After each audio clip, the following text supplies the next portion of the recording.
हर खबर पर होगी आपकी पकड़। डाउनलोड कीजिए एबीपी लाइव ऐप।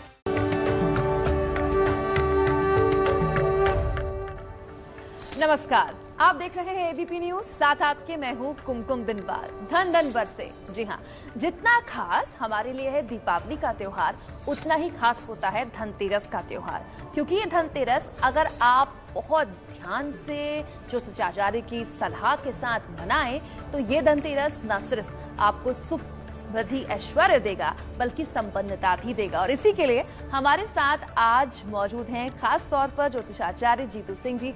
बहुत स्वागत आपका जीतू जी। धन्यवाद। तो कैसे शुभ है ये धनतेरस आपके लिए, तफसील से जीतू जी आपको बताने वाली है। वैसे तो धनतेरस खास तौर पर जब हम जिक्र करते हैं जीतू जी तो जहन में आता है व्यापार, देव कुबेर, लक्ष्मी की वर्षा। बिल्कुल, देखिए सबसे पहले तो धनतेरस की आपको और पूरे देशवासियों को एबीपी न्यूज़ की तरफ से ढेरों शुभकामनाएं हैं। ये धनतेरस आपके जीवन में धन वर्षा तो करे, उत्तम स्वास्थ्य और सुखों में वृद्धि करके आए। धनतेरस की जब बात आती है तो त्रयोदशी तिथि का बहुत ज्यादा महत्व होता है। त्रयोदशी तिथि मतलब 12 तारीख को रात को 9:30 पर त्रयोदशी तिथि शुरू हो रही है, जो कि 13 तारीख को 5:59 यानी 59 पर खत्म होगी शाम के समय। राशियों का जिक्र कर लेते हैं। जी बिल्कुल, राशियों की बात सबसे पहले करते हैं। मेष राशि वालों को कुछ खास चीज है वो जरूर खरीदनी चाहिए। वैसे तो आप ढेर सारा सामान खरीदिए, जो खरीदना चाहते हैं खरीदिए, लेकिन मेष राशि वालों को झाड़ू जरूर खरीदना चाहिए। कहते हैं माँ लक्ष्मी का रास्ता झाड़ू से होता है। जहाँ सफाई होती है, शुद्धता होती है, वही माँ लक्ष्मी होती है। तो झाड़ू जरूर खरीदेगा। वृष राशि की अगर हम बात करते हैं तो वृष राशि वालों को कलश जरूर खरीदना चाहिए। इसके अलावा आप बाकी सारी बहुत सारी चीजें खरीदिएगा, लेकिन कलश जब खरीदे तो उसके अंदर थोड़ा दान डाल करके ही घर के अंदर लेकर आए। मिथुन राशि की बात कर लेते हैं तो मिथुन राशि वालों को एक बड़ा पात्र जरूर खरीदना चाहिए, या तो छोटा सा चांदी का कुछ सिक्का या कुछ, अगर पात्र खरीद रहे हैं तो स्टील का पात्र लेकिन बड़ा, जिसके अंदर बहुत सारा सामान बना सकते हो, खाना बनता हो, बड़ा। उसके बाद कर्क राशि की बात कर लेते हो तो चंद्रमा कारक होते हैं, कर्क राशि के स्वामी होते हैं। ऐसे में उन्हें चांदी की कोई ना कोई धातु, चाहे छोटी हो बड़ी, ऐसे नहीं कि बहुत बड़ा खरीद लीजिए, चाहे छोटी हो खरीदिए चांदी का ही धातु। जी, तो राशियों के हिसाब से हम आपको बता रहे हैं कि आप क्या खरीदें क्या ना खरीदें, लेकिन मन में जीतू जी एक सवाल आता है, और सवाल ये है कि धनतेरस में लोहा नहीं खरीदा जाता, पीतल खरीदा जाता है। अमूमन हम लोग बर्तन खरीदते हैं। अच्छा, आजकल तो धनतेरस में लोगों ने सोच लिया है कि साल भर जो इलेक्ट्रॉनिक सामान खरीदना है दिवाली में खरीदेंगे, तो धनतेरस में खरीद लेते हैं। क्या कोई खास चीजें हैं जो हमें खरीदनी ही चाहिए और कुछ खास जो बिल्कुल नहीं खरीदनी चाहिए? बिल्कुल, सबसे पहले तो हमेशा प्रिकॉशन ही लेने चाहिए, क्योंकि जो नहीं खरीदनी चाहिए वो समझ लीजिए। क्योंकि खरीदने में तो आप बहुत सारा ढेर लगा देते हैं अपने घर के अंदर, वो भी बताएंगे कि आपको एग्जैक्टली क्या खरीदना चाहिए, नहीं खरीदना चाहिए। दीपावली आते ही लोग मांस मदिरा खरीदने लग जाते हैं। आपको मालूम है कि आपने साल के अंदर एक ऐसा त्योहार है जहां इन चीजों से कहा जाता है दूरी बना करके रखनी चाहिए। तो ऐसे में भोग और योग दो चीजें होती है, तो आप योग का फायदा उठा लिए, ना कि भोग का। तो ऐसे में करना चाहिए आपको मांस मदिरा नहीं खरीदनी चाहिए। फिर आती है बात कि कैंची, ढेर जो धार वाली चीजें होती हैं वो नहीं खरीदनी चाहिए। काला कपड़ा नहीं खरीदना चाहिए, तेल नहीं खरीदना चाहिए। और साथ के साथ धारदार की बात करते हैं तो इलेक्ट्रॉनिक की आपने बहुत अच्छे से बात करी। इलेक्ट्रॉनिक के कारक होते हैं राहु। आप राहु को एक्टिवेट करेंगे तो माँ लक्ष्मी कहाँ आएगी? वो तो भ्रम फैला देंगी, फिर नहीं आएंगी, फिर रुकेंगे भी नहीं, टिकेंगे भी नहीं और थमेगी भी नहीं, चल देंगी वो। तो ऐसे में इलेक्ट्रॉनिक सामान खरीदना थोड़ा पहले खरीद लीजिए और थोड़ा बाद में खरीद सकते हैं, लेकिन धनतेरस के समय के बीच में खास करके इन चीजों को नहीं खरीदा जाता।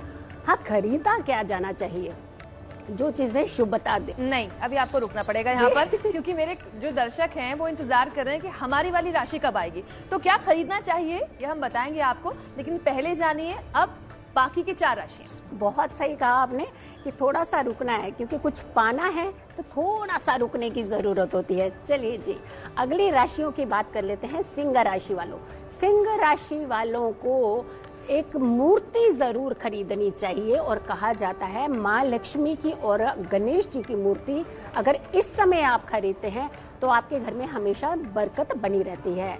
कन्या राशि की बात कर लेते हैं। कन्या राशि वालों के बुध कारक होते हैं, तो ऐसे में कहा जाता है कि आपको अक्षय पात्र यानी कोई ऐसा पात्र जिसके अंदर आपको धन रखना पड़े, यानी कोई एक डिब्बिया जरूर खरीदिए जिससे का प्रयोग आप अपनी तिजोरी में कर सके। उसे तिजोरी में ही रखना है, उसके खाने के बर्तनों में यूज नहीं करना है। तुला राशि की बात कर लेते हैं। शुक्र लॉर्ड होते हैं और शुक्रवार का ही धनतेरस, अद्भुत संयोग होता है आपके लिए। तो आपको चांदी का सिक्का जरूर खरीदना चाहिए, और वो सिक्का जिस पर माँ लक्ष्मी की मूर्ति जरूर बनी हो, प्रतिमा जरूर बनी हो। तो तुला राशि वालों आपको ध्यान रखना ये। वृश्चिक राशि की बात कर लेते हैं। मंगल कारक होते हैं उनके। तो अब आती है बात कि वृश्चिक राशि वालों को क्या चीज जरूर खरीदिए। धनिया, देखने बड़ा छोटा सा लग रहा है ना, धनिया क्या करेंगे खरीद करके। धनिया अगर आप अपने घर में खरीद करके लाते हैं, यकीन मानिए आपके घर से बीमारियां उसी समय बाहर शुरू हो जाएंगी जाना। आपके घर में धनिया इधर आया तो आपकी बीमारियां बाहर, और बीमारियां दूर, तो इसका मतलब आपका सुख ही सुख। तो आपको धनिया जरूर खरीदना चाहिए। चलिए, राशियों का जिक्र हम बीच बीच में करते रहेंगे, लेकिन जैसा कि मैंने टोका जीतू जी आपको कि हमने ये तो बताया आपको कि आपको क्या बिल्कुल नहीं खरीदना है, लेकिन ये जानना भी बहुत जरूरी है कि आपको क्या हर हाल में खरीदना है। जी, हर हाल में क्या खरीदना है ये समझ लीजिए। एक तो सबसे पहले मैंने अभी धनिया का जिक्र किया था कि धनिया जरूर खरीदना चाहिए। आपको मालूम है वो धनिया अगर घर में ला करके आप किसी गमले में बीज देते हैं तो आप 101% रिजल्ट होता है इसका कि आपके घर से बीमारियां, स्ट्रेस दूर होता है, स्वस्थ रहते हैं। फिर आती है बात कि आपको चांदी की चीज जरूर खरीदनी चाहिए। और चाहे देखिए, खरीदने की महिमा ये नहीं होती कि हमें बहुत बड़ा सामान, वो तो दिखावा है, बहुत बड़ा खरीद लिया हमने, देखिए जी इतना सामान खरीद लिया। जो इफेक्ट दे जाए, जो आपकी जिंदगी में एक खुशियां ला करके दे दे, वो छोटा सा चांदी का सिक्का आप खरीद सकते हैं। इसके अलावा आपको कलरफुल वस्त्र जरूर खरीदने चाहिए। इसके अलावा आपको मूर्तियां खरीदनी चाहिए, और कहा जाता है सॉलिड मूर्ति यानी मिट्टी की मूर्ति ना खरीद करके अगर आप धातु की मूर्ति खरीदते हैं, अष्ट धातु की खरीदते हैं, चांदी की खरीदते हैं, पीतल की जो कि धन्वंतरी देवता की खुद की प्रिय धातु है, उनकी धातु है वो, तो पीतल की मूर्ति आप खरीद सकते हैं। और इसके अलावा अगर आपको खरीदना है तो चावल खरीदिए, आपको गेहूं खरीदिए, और जो बर्तन आप अपने घर के अंदर दहलीज पार कराएंगे वो खाली बर्तन नहीं लाना है, उसके अंदर थोड़ा सा दान भर करके ही घर के अंदर एंटर करवाइएगा। शुभता आप अपने साथ ही लेकर के आएंगे। तो जब शुभता हम साथ ही लेकर के आएंगे तो वो शुभता बढ़ेगी क्यों नहीं, क्योंकि शुक्रवार का दिन माँ लक्ष्मी का दिन, धनवंतरी का दिन, और साथ के साथ धन कुबेर का दिन। और ऐसे में आप समय पर सही सटीक विधि से कुछ चीजें करते हैं तो आपके जीवन में शुभता ही बनी रहेगी। देखिए, हमने आपको बताया कि सही मुहूर्त क्या है पूजा का, हमने आपको बताया कि क्या आपको बिल्कुल नहीं खरीदना है, हमने आपको बताया कि क्या आपको हर हाल में खरीदना ही खरीदना, साथ साथ में आपकी राशियों के बारे में भी हम जानकारी दे रहे हैं। तो कुछ राशियों का और जिक्र कर लिया जाए। जी बिल्कुल बिल्कुल, क्योंकि राशियों का सिलसिला हम छोड़ ही नहीं सकते हैं। धनु राशि की बात कर लेते हैं। धनु राशि वालों को आपको क्या जरूर खरीदना चाहिए, आपको पीतल की कोई धातु जरूर खरीदनी चाहिए। धनु राशि, क्योंकि धनु के लॉर्ड होते हैं जुपिटर, जुपिटर को वैसे भी पीली धातु बहुत पसंद होती है, तो पीली धातु का प्रयोग आप जरूर कीजिए। मकर राशि की बात करूं तो शनिदेव की राशि है, तो ऐसे में कहा जाता है वैसे तो शनिदेव काली चीजों से प्रसन्न होते हैं, लेकिन स्टेबिलिटी से भी बहुत प्रसन्न होते हैं। तो आपको लक्ष्मी और आपको गणेश जी की मूर्ति ही खरीदनी है, ये ध्यान रखिए। मूर्ति छोटी हो बड़ी हो, पर खरीदनी आपको यही चीज है। मकर राशि के साथ साथ कुंभ राशि की बात कर लेते हैं, ये भी शनि की ही राशि है। तो आपको एक ऐसा पात्र खरीदना है जिसे आप हमेशा ढक करके, जैसे डिब्बा होता है, डिब्बिया होती है, जिसे आप ढक करके रखें, जो ओपन ना रहता हो। तो आपको ये पात्र जरूर खरीदना, लेकिन उसके अंदर या तो थोड़े से चावल या फिर गेहूं डाल करके ही घर के अंदर उसे लाना है। आखिरी राशि है मीन राशि।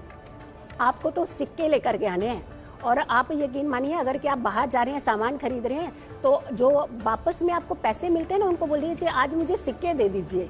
पहले तो सिक्के लेते नहीं है क्योंकि बहुत सारे इकट्ठे हो जाते हैं लोगों के पास, लेकिन आपने सिक्के ही लेने। 11 सिक्के आपने अपने घर की दहलीज जरूर पार कराने हैं, और उन सिक्कों के ऊपर आपने घर में आते ही रोली का छिड़काव कर देना है और मंदिर में रख देना है। बहुत सी जानकारियां जीतू जी हमें दे रही हैं। सवाल का जिसका इंतजार शुरुआत से मैं कर रही थी और जो सबसे महत्वपूर्ण है, यम का दीपदान। हम जिस दौर में जी रहे हैं, हमारी कोशिश ये होनी चाहिए कि लक्ष्मी तो बरसे ही, धन धान्य तो आए ही दिवाली में, धनतेरस में, लेकिन घर में सब स्वस्थ रहें जीतू जी, और वो होगा यम के दीपदान से। अकाल मृत्यु का भय और वहम, एक डर, जिस डर के साए में आप अपनी जिंदगी को अचीव नहीं कर पाते, गोल को अचीव नहीं कर पाते, वो भय खत्म सिर्फ और सिर्फ इसी दिन होता है, धनतेरस के दिन। तो आपने करना है यम दीपदान, आपने जरूर निकालना है। और उसका बड़ा साधारण तरीका होता है। हमने कहा ना, किसी भी चीज को आपने कॉम्प्लिकेटेड बना सकते हैं, लेकिन जो ऑथेंटिसिटी होती है उसे नहीं छोड़ना, जो बेसिक गुण होता है उसे नहीं छोड़ना है। आपने जब अपने धनतेरस की पूजा कर लेंगे, क्योंकि यम दीपदान हमेशा आखिर में जलाया जाता है। बहुत सारे लोग जल्दी जला लेते हैं, जल्दी नहीं, उसका समय सीमा बांधनी होती है, क्योंकि वह पहले भगवान फिर उसके बाद यम। तो यम का दीपक हमेशा धनतेरस की पूजा के बाद निकाला जाता है। उसे निकाला जाता है घर की मुख्य दहलीज पर। सरसों के तेल का 4 मुख वाला दीपक जलाना है, जिसमें सिर्फ सरसों का तेल ही डालना है, कोई घी नहीं, कोई किसी और तेल का प्रयोग नहीं करना है। और नीचे धान रख दीजिए, यानी फुल्लियाँ होती हैं वो रख सकते हैं, या फिर आप चावल की एक ढेरी लगा सकते हैं, वो रख सकते हैं। उसके ऊपर दीपक रख करके चारों कोने जलाने होते हैं, लेकिन पहला कोना हमेशा दक्षिण की तरफ जिसका मुख होगा वो जोत पहले जलेगी, उसके अलावा बाकी सारी जोत जलेंगी। फिर इसके अलावा होते कुछ लोग एक मुख, हमारे पास तो एक ही मुख का दीपक था, तो हम क्या करें भाई, आपको क्या करना है, सीधा दक्षिण की तरफ मुख कर दीजिए और जला दीजिए उसे, क्योंकि दक्षिण दिशा का मेन रोल होता है जो हमारे पितरों की दिशा कही जाती है। तो ऐसी दिशा में जब दीपक जलाया जाता है तो ये हमारे घर की स्वस्थता को इंडिकेट करता है। दूसरी बात, उसके बाद बताशे जरूर रखिए, दीपक के बीच में एक सिक्का जरूर डालिएगा। ये डाल करके जब आप दीपक जला लें, जब 4 कोनों का दीपक जल गया तो चारों दिशाएं रिप्रेजेंट हो गई, लेकिन जब एक दिशा की बात आती है तो दक्षिण दिशा को चूज करना होता है। उसके बाद आपने प्रणाम करना है। देखिए, जब प्रणाम करना है ना, प्रणाम के अंदर ही सारा खेल है।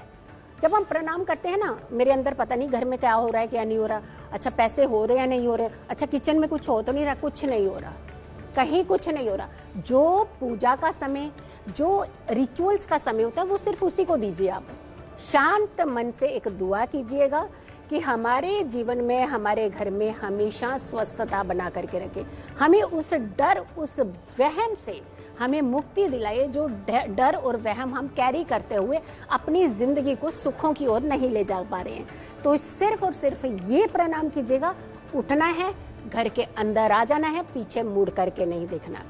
पीछे मुड़ करके देखने का मतलब यह है कि हम बुलाना चाहते हैं कि आप आइए, हमारा संपर्क, हमें संपर्क तोड़ना होता है। यम से कोई संपर्क नहीं रखना चाहता, तो यम से संपर्क टूटना ही चाहिए। इसीलिए कहा जाता है जब आप दीपक जलाते हैं तो पीछे नहीं मुड़ना है, सीधे घर की ओर अंदर आइए। इनफैक्ट जब दरवाजा भी बंद करें ना, तो ऐसी कंडीशन रखिएगा, पीछे हाथ मार के दरवाजा बंद करके सीधे घर के अंदर आ जाइए। यकीन मानिएगा, आपका डर, आपका वहम, आपको भय जितना है सब खत्म हो जाएगा। बहुत बहुत शुक्रिया जीतू जी, आप जुड़ी हमारे साथ और आसान भाषा में आपने हमारे दर्शकों को समझाया कि कैसे शुभ हो हमारे दर्शकों के लिए ये धनतेरस। और जो बात जीतू जी ने बोली ना, गांठ बांध लीजिए, हमारा ईश्वर हमारे सामान का नहीं, हमारे सम्मान का भूखा है।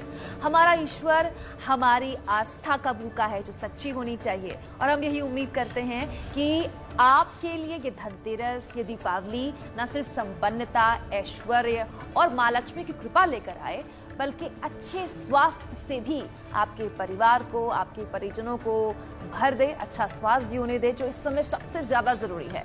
देखते रहिए एबीपी न्यूज। नमस्कार।